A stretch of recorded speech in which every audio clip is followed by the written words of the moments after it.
À Saint-Martin-Vésubie, sûrement plus qu'ailleurs, les travaux sont un thème de campagne incontournable. Ceux de la réfection de la place centrale, mais surtout les chantiers dans le lit du Boréon.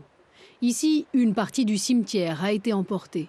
Le musée doit être reconstruit et un pont se fait attendre. Si on réfléchit, parce qu'il n'y a pas qu'un problème d'accès, c'est que l'autre côté, il y a tous les assainissements, il y avait les égouts. Et là, les égouts, la station d'épuration est ce côté.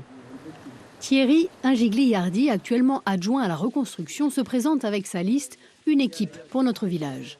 Le sportif montagnard hyperactif veut s'inscrire dans la continuité. Je pars serein parce que, un, je connais les sujets, deux, je connais toutes les administrations, puisque j'ai fait énormément de réunions. Bon, moi, j'ai eu une chance, c'est que mon maire, Yvan Monté, m'a délégué beaucoup de réunions.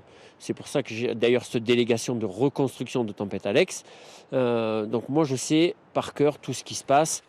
Le maire actuel ne se représente pas. 4 anciens adjoints ou conseillers accompagnent les nouveaux colistiers sur cette liste sans étiquette. Le candidat veut s'appuyer sur les compétences de chacun et déléguer des missions spécifiques.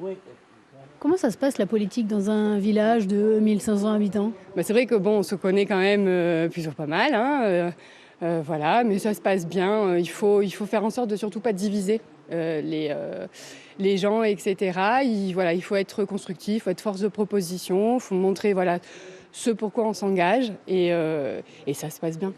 De gros investissements sont attendus par les Saint-Martinois, comme la rénovation de l'église, estimée à 800 000 €, mais aussi la création d'un stade. Une autre liste sans étiquette se présente, avec vous pour Saint-Martin-Vésubie, menée par Jean-Christophe Théobaldi. Les colistiers ont refusé d'intervenir dans notre reportage pour, disent-ils, privilégier les échanges directs et publics avec les habitants. Le village jouit d'un dynamisme important, en partie du fait de ses infrastructures touristiques. Une quarantaine d'associations sont recensées. Si le village voit jusqu'à 15 000 personnes, parfois l'été, de nombreux actifs vivent ici à l'année. L'enjeu, c'est de retrouver en fait une capacité de logement, d'où aussi des projets au niveau de la commune de construire de nouveaux logements.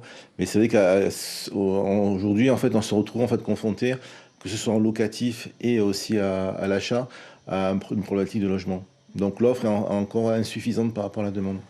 12 restaurants, un tabac, une station-service, les commerces sont nombreux pour un village de moyenne montagne. Déjà qu'on ait un médecin, déjà, ça serait bien. Après, le village, c'est vrai, ça va, le village. Santé, sport, éducation, les Saint-Martinois feront leur choix parmi les deux listes.